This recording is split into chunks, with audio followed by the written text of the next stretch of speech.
너의 취향을 저격해주마. 취향 맞춤 기업 정보 톡. 취향 저격 이 회사는 어때? 안녕하세요. 안녕하세요. 네, 오늘도 저희와 함께 해주실 분들 소개해드릴게요. 취업 컨설턴트 홍기찬 쌤, 작가 겸 가수인 취향 저격수 강백수 형, 그리고 캠퍼스 특파원 박경익 학생 나왔습니다. 반갑습니다. 안녕하세요. 안녕하세요. 네, 오늘도 취준생들의 취향을 자극할 두 개의 기업 만나보도록 하겠습니다. 두 개의 기업 어딘가요?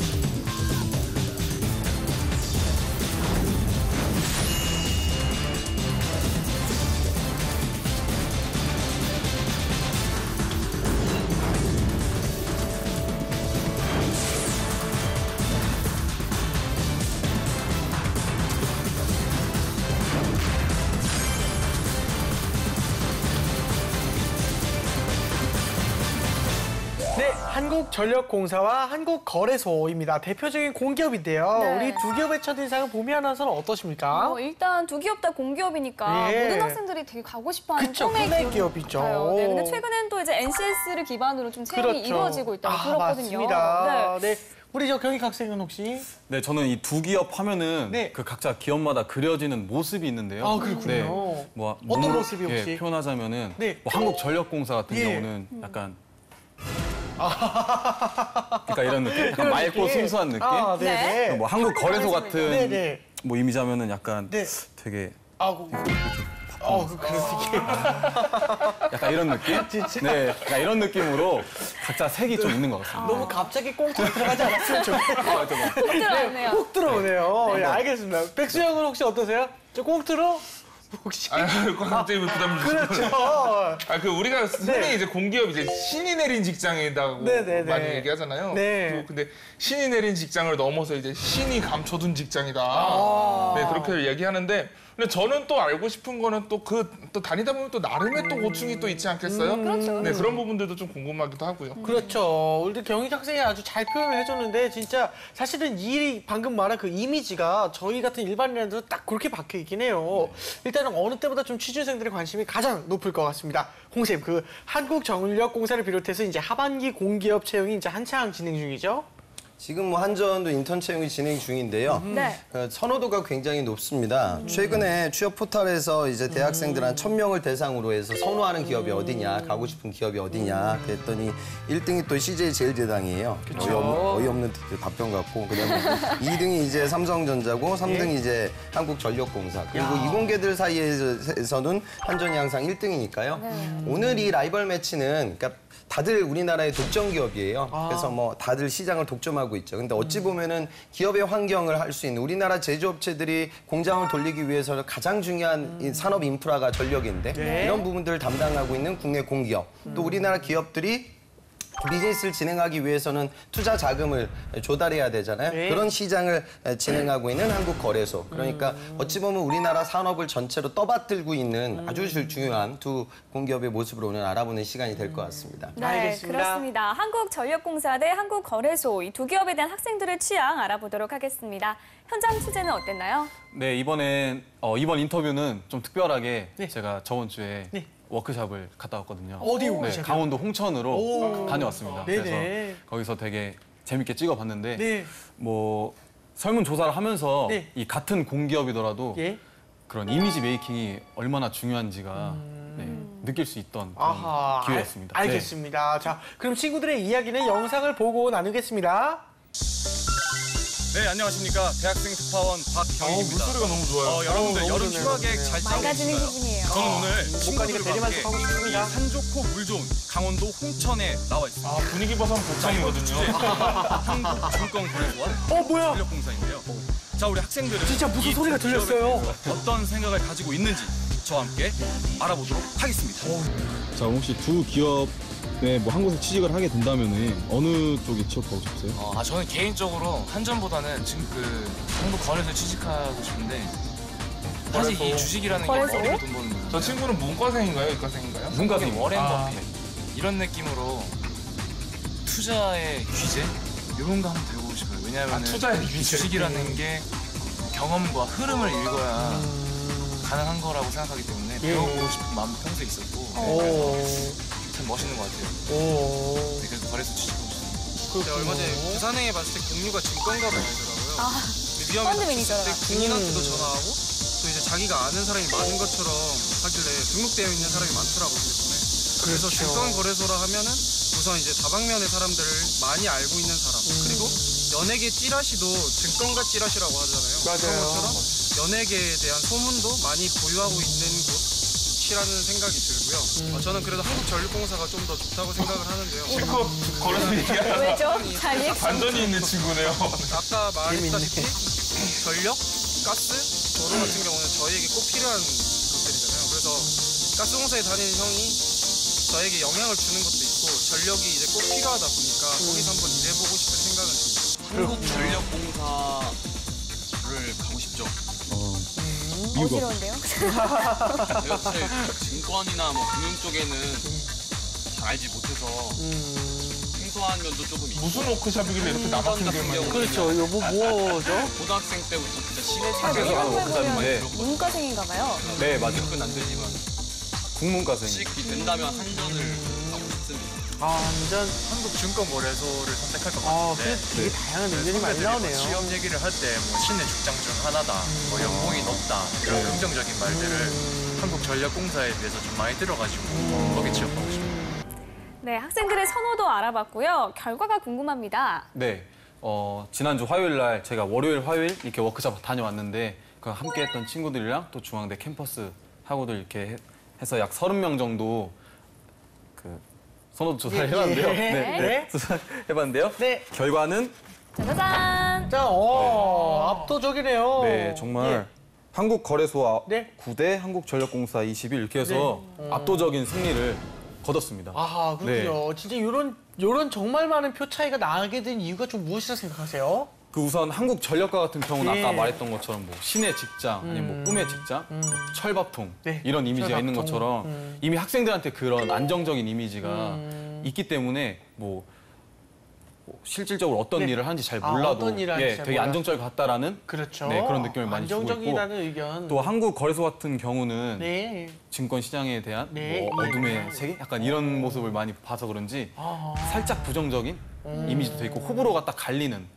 네, 그런 모습을 보여요. 알겠습니다. 네, 이렇게 학생들의 선호도 알아봤고요. 이번에는 두 기업에 관한 좀 더 깊숙한 정보 확인해 보도록 하겠습니다. 취향 저격수 백수형. 네, 전기처럼 짜릿하고 주식처럼 스릴 있는 남자 강백수입니다. 백수의 노트! 네, 인기도 공기업 정도 돼야 될 텐데 말이죠. 네, 먼저 한국전력공사 얘기부터 해볼게요. 예. 우리 좀 이거 기업들 제가 네. 노트 준비해올 때 제가 되게 좋아하는 게 왜요? 어디서 뭐 선정해주고 이런 거 되게 좋아하거든요. 와, 오늘도 그런 건가요? 네, 한국전력공사 네. 글로벌 100대 기업에 네, 진입을 했습니다. 이 대단하네요. 선정한 매체가 우리 알죠? 이제 포브스라고. 포브스. 네, 네임드잖아요. 네. 네. 포브스에서 이제 글로벌 100대 기업에 이제 선정을 해줬는데요. 우리나라 기업은 딱 두 개 있어요. 어디입니까? 한전이랑 삼성. 우와. 네, 딱 두 개 있는데, 근데 전력회사로는 네, 세계 1위를 차지한 그런 한국전력공사가 되겠습니다. 대단하네요. 선생님, 이제 한국전력공사 어떤 기업인지 자세히 알아볼까요? 실제로 네. 이제 살펴보면요. 네. 그 1898년 네. 1월에 한성전기회사라는 회사가 이제 시발점이 돼요. 그래서 네. 꾸준히 이제 우리나라 전력 산업 같은 걸 담당해 오다가 61년도에 네. 이런 전원의 개발, 전력을 수급할 수 있는 원천에 대한 개발과 전력 수급 안정을 위해서 산업통상자원부 산하에서 설립된 공기업입니다. 그래서 지금 실제로 보면 매출을 보면요, 13년도에 한 54조 정도, 그다음에 영업이익가 1조 5천억 정도였는데 네. 작년 실적을 보면 매출이 한 58조, 거의 한 59조 정도 육박하고요. 영업이익이 한 11조 정도 나왔어요. 그러니까 지금 보면은 아주 실적이 좋아지고 있는 부분을 좀 담당하고 있습니다. 아, 알겠습니다. 요새 정말 덥잖아요. 그쵸. 네, 너무 찜통 더워요. 더위 때문인지 한국전력공사의 실적이 사상 최대치를 기록했다고 합니다. 그렇군요. 이게 좀 이렇게 좀 씁쓸한 좀 사회적으로 이슈가 되기도 해요. 그러니까 물론 공기업이 자체적으로 경쟁력을 끌어올려서 이익을 증대시킨다. 아주 긍정적인 방안이죠. 결과물인데 지금은 이제 폭염이 너무 지금 엄청 덥잖아요. 그죠? 너무 더워요. 그러다 보니까 이게 결국에 가게들에서 누진세 폭탄 요금 때문에 가게들이 굉장히 힘들어질 것이고 또 더불어서 이제 한전은 영업이익이 굉장히 올라간다. 이런 부분들은 좀 넌센스가 되기도 합니다. 그래서 지금 일각에서 나오는 걸 보면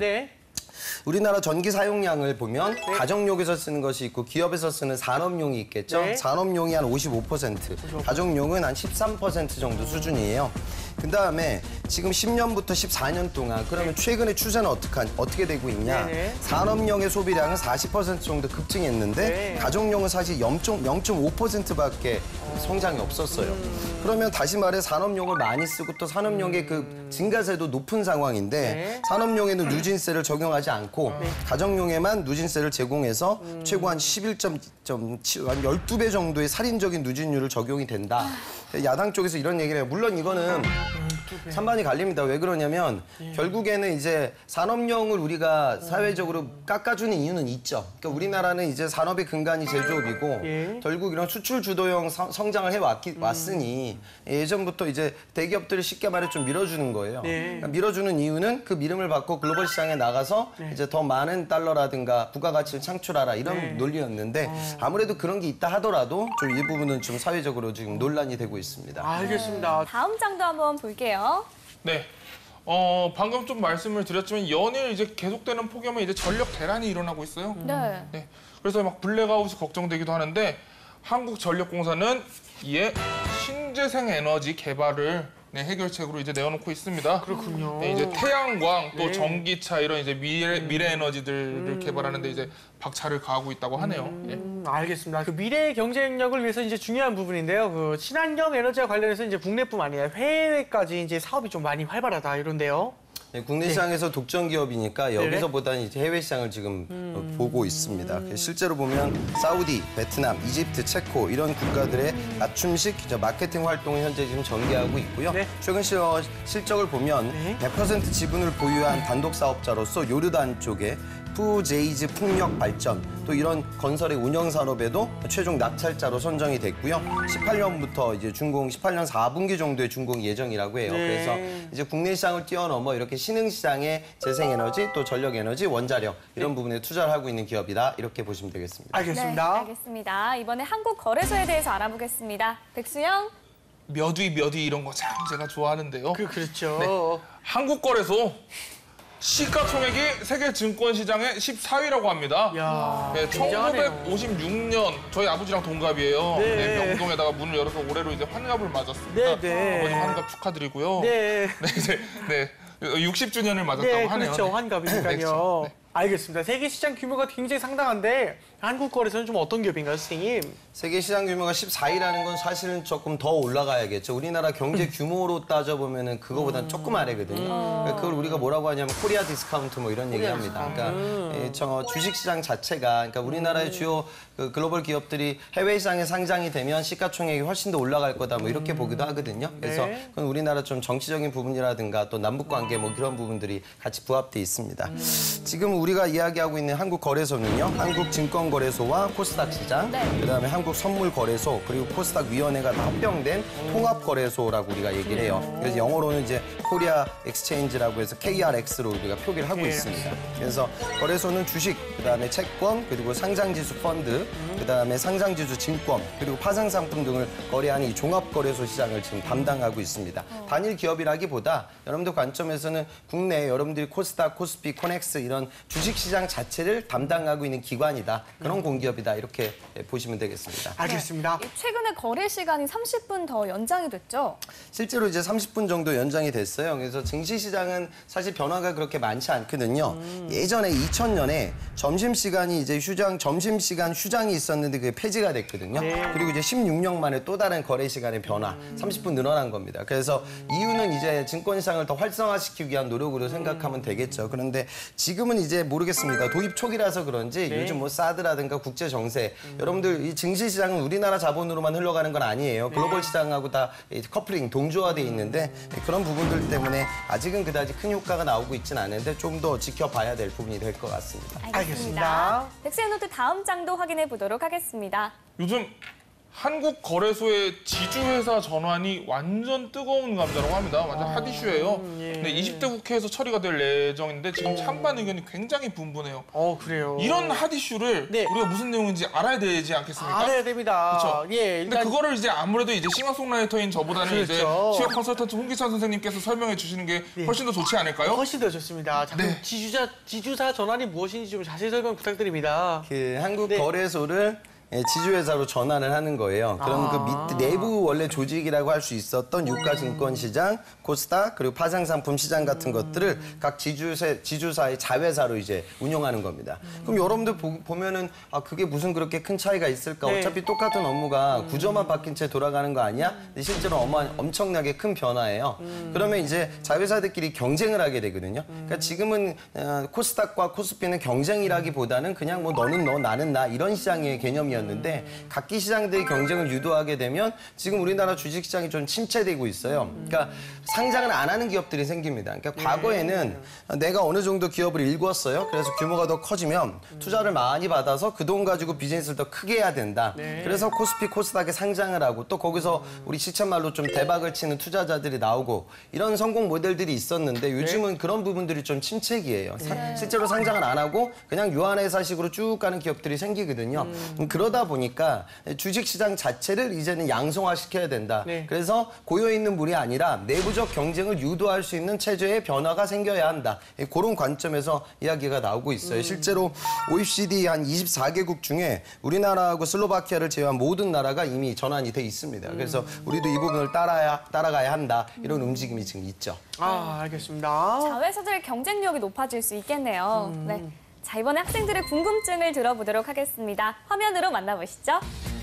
한국 거래소가 좀 궁금한데요. 아까 방금 제가 말했던 것처럼 정말 그 1초, 0점 몇 초 만에 변하는 그 변동 사항에 대해서 정말로 우리가 느끼는 경제적 여파가 큰지 정말 그게 어떤 식으로 또 전문가들만 항상 아는 것이라는 선입견이 있기 때문에 이런 것도 좀 궁금하게 합니다. 어떤 식으로 운영되는지 그런 게 좀 궁금합니다. 증권사도 이제 요구하는 자격증이나 필요한 게 있겠지만 한전은 너무 전기적으로 생각이 많이 돼서 전기기사 자격증 뭐 이런 게 꼭 필요한 건지 그렇죠. 공사에 들어갈 때 혹시 조금 더 유리한 스펙 같은 게 있나 궁금합니다. 기업들 너무 소모하다 보니까 어떻게 들어가느냐가 제일 이슈일 것 같아요. 그렇죠. 맞아요. 취업 시장이 하도 어렵죠. 네. 국가들이 공기업에 취직할 수 있으려면은 이거 하나만큼은 준비해라 같은 그런 꿀팁 정보 같은 걸 하나. 이제는 NCS를 철저히 대비를 해야 되지 않을까. 한국전력공사가 이제 서류나 이런 걸 다 통과하고 면접에 있어서 특히 뭐 한국전력공사만의 뭐 준비해야 될 게 있다면 어떤 게 있는지. 네, 학생들의 궁금증 들어봤습니다. 어떤 질문들이 있었죠? 네, 역시 뭐 공기업, 뭐 시내 직장이라 맞아요. 보니까 그런 취업에 관련된 질문들이 굉장히 많았는데요. 많았죠. 혹시 뭐 공사 취업에 필요한 뭐 특별한 스펙 같은 게 있는지. 네. 과거에는 이제 공기업 들어가려면 당연히 4.0 넘겨야 하고 토익 900 만들어야 되고 기사 자격증 2개 따가지고 쌍기사 타이틀 걸고 지원한다 뭐 이런 게 굉장히 중요했었어요. 그런데 지금 이제 NCS가 적용되고 있거든요. 그래서 이제는 직무 위주의 선택을 공기업들도 하고 있어요. 그러니까 민간 기업들처럼 변하는 거예요. 그래서 직무 관련된 경험이 여러분들한테 필요합니다. 그런데 그 경험이라는 건 사실 민간 기업 도전할 때도 동등하게 요구됐던 조건이기 때문에 특별할 건 없어요. 근데 더 특별한 건 뭐냐면 더 현실적인 건 사실은 지금 필기시험을 보는 공기업들이 있습니다. 지금도요. 그리고 과거의 NCS과는 다른 기존의 그 기업이 보유하고 있던 적성시험이 시험의 유형이 있어요. 그런데 또 NCS가 도입이 됐거든요. 그러다 보니까 적성 시험 자체가 다원화되고 있고 NCS라는 모듈을 좀 이해해야지 적성 시험을 많이 맞추는 단계로 펼쳐져요. 이건 취준생들 입장에서는 부담이 더 많아지는 겁니다.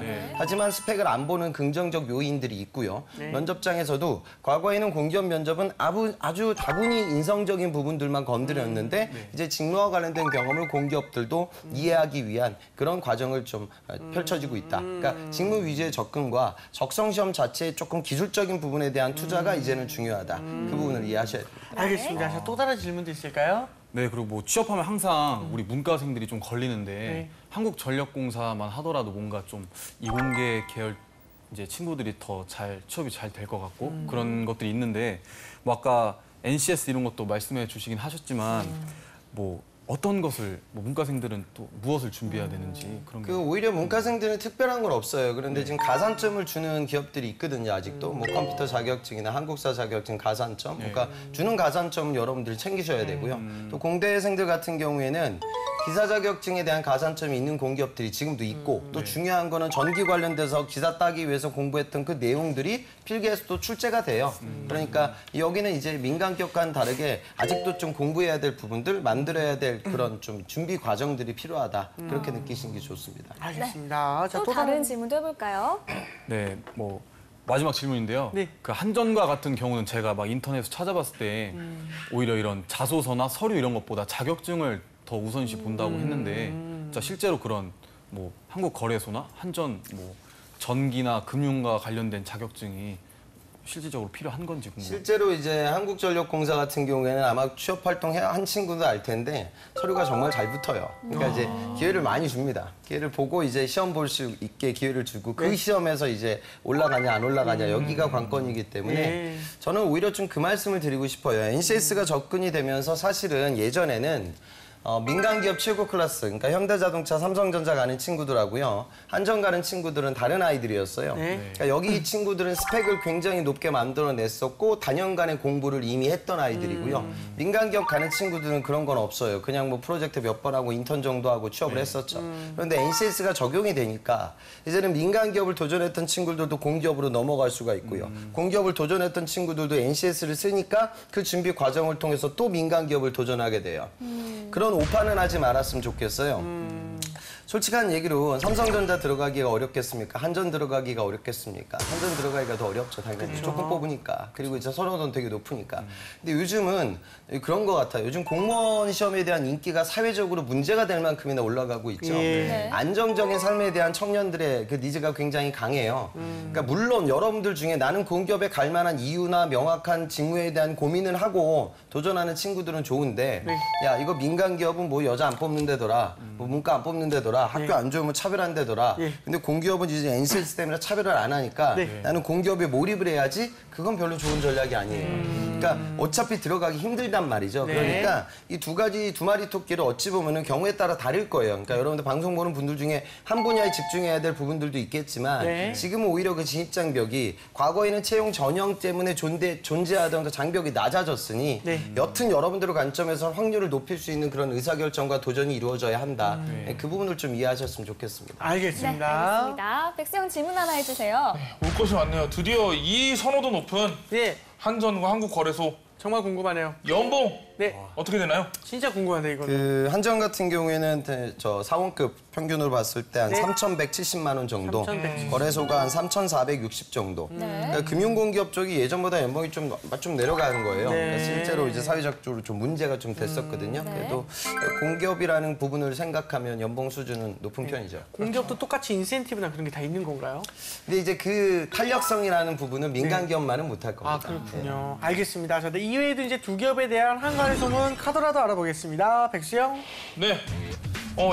NCS에 대한 카더라들이 좀 많이 있습니다. 아무래도 많이들 궁금해하시는 것 같아요. 궁금해요. 먼저 NCS 도입으로 전공 시험은 공부할 필요가 없다. 카더라. 사실인가요? 그건 아니고요. 앞서 얘기했듯이 필기시험이 이루어지고 있는 기업들이 많기 때문에 공부를 하셔야 되고요. NCS 공부는 별도로 이루어져야 돼요. 근데 사실은 인적성 공부를 했던 친구들은 느끼겠지만 민간 기업하고 굉장히 비슷할 때도 있고요. 그러니까 아직도 NCS 적성평가에 도용 추리 같은 거 시각적 사고를 내는 기업들이 있거든요. 그러니까 통상적인 적성 경쟁력을 높이는 공부.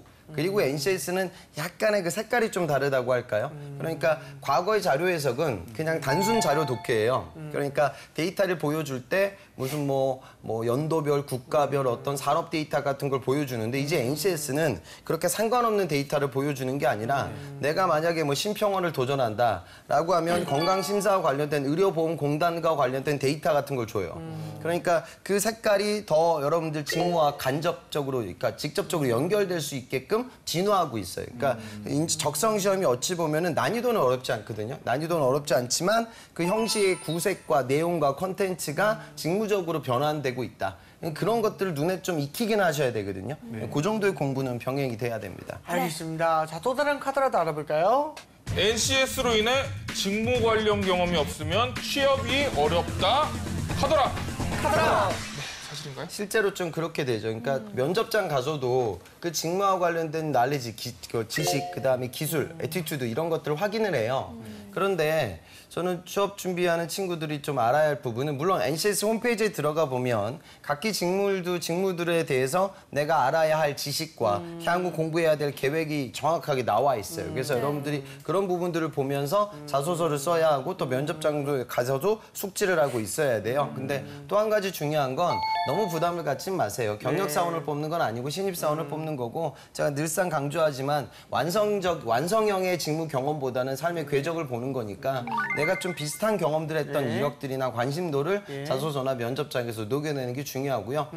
이것도 사실 NCS 면접이라고 해서 대단한 것도 아니에요. 그냥 여러분들의 꼬리물기 질문을 통해서 직무와 관련된 디테일한 경험을 물어봐요.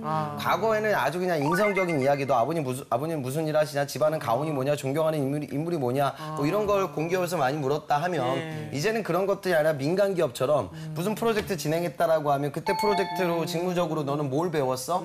그리고 그걸 배웠던 부분들을 몇 명이서 배웠어? 기간은 언제였어? 그러니까 리얼리티를 확인하기 위한 질문들이 대세예요. 그러니까 이런 부분도 NCS에 포커스 맞추지 말고 구체적인 나의 직무 경험을 확인시켜야 된다. 그분들에게. 그럼 자소서에도 그 내용의 구체성을 띠고 에피소드식으로 들어가야 하고 면접장에서도 내가 데이터 같은 걸 활용해가지고 잘 설득을 시켜야 한다. 이런 부분에 집중하시면 되겠습니다. 알겠습니다. 그런데 아무래도 신입직보다 경력직이 좀 더 유리하지 않을까요?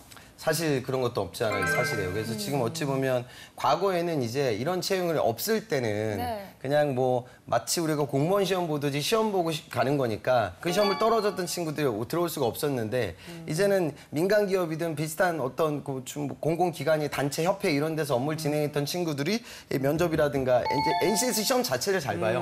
왜냐면 아까 제가 말씀드렸다시피 데이터 자체가 러프한 데이터가 아니라 직무하고 관련된 데이터를 주니까 현업에 뛰었던 친구들은 사무실에서 맨날 보던 데이터거든요. 그래서 사실은 경력 시험자들한테 또 유리해지는 것도 사실입니다. 여러모로 지금 이제 취업 준비생들이 이제 뭐 공기업에 올인한다 이런 거는 좀 위험한 거겠네요. 그 중에는 올인해야 할 친구들도 있겠죠. 그러니까 뭐 전기기사 따고 그다음에 뭐 한정 가기 위해서 노력을 했던 친구들 올인하는 거예요. 그런데 대다수의 친구들은 또 그렇지 않은 친구들이 있거든요. 그렇다면은 다른 기업들과 같이 공통으로 도전을 좀 많이 하셨으면 좋겠습니다. 확률이 너무 떨어지기 때문에 어떤 특정 기업에만 올인하게 되면 또 면접장 가서 면접이라는 것도 운도 있는 거예요. 그래서 뭐 그날 뭐 컨디션 안 좋고 또 면접관 나하고 정서적인 궁합이 맞지 않으면 또 떨어질 텐데 그런 부분들을 고려해서 취업의 확률을 높이기 위한 의사 선정이 이루어졌으면 좋겠습니다. 알겠습니다. 자, 지금까지 한국전력공사와 한국거래소에 대해서 알아봤습니다. 두 기업 중에 어떤 기업이 학생들의 취향에 맞는지 한번 알아볼게요. 네, 저는 방금 전까지만 해도 한전을 되게 선호했었는데 홍쌤 얘기 듣고 한국거래소로 살짝 기울었습니다. 아, 그렇군요. 혹시 조금의 이유가 있다면은? 네, 뭐 제가 사실 공기업에 대한 약간 넘사벽이라고 생각해서 뭔가 그런 겁도 많이 나고 두려움이 많이 있었는데 뭐 NCS 그런 제도나 뭐 같은 조건이라면은 연봉도 좀 더 높고 좀 더 열심히 해서 한국거래소 한번 가보면 또 좋을 것 같다는 생각을 충분히 가능합니다. 네, 알겠습니다. 우리 백수연은요?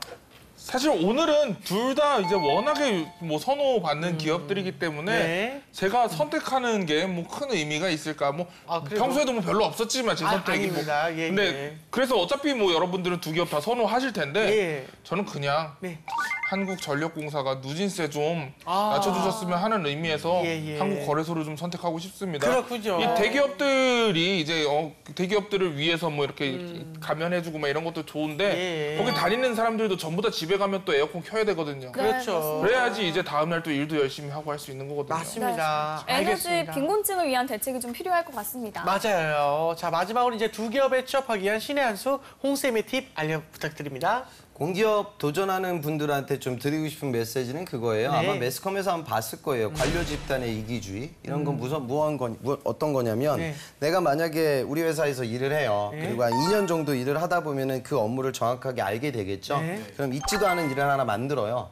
그리고 이제 나는 빠지고 노는 거예요. 그리고 그러면 이 일은 또 누군가 새로운 신입을 뽑아서 업무를 진행하겠죠. 그리고 또 2년 정도 지나면 그 신입도 상황을 알게 되고 또 나와요. 그럼 이제 이런 친구들끼리 모이는 거예요. 그리고 뭐 위원회 같은 거 만들어서 우리끼리 더 재미나게 노는 거예요. 그러면 이 기업은 어떻게 될까요? 당연히 망하겠죠. 그런데 오늘 우리가 이야기하고 있는 이 공기업들은 안 망합니다. 그래서 공기업에만 관료 집단의 이기주의가 팽배한 거예요. 그래서 지금 뭐 철피아, 관피아, 마피아 뭐 이런 얘기들이 나오잖아요. 그렇죠?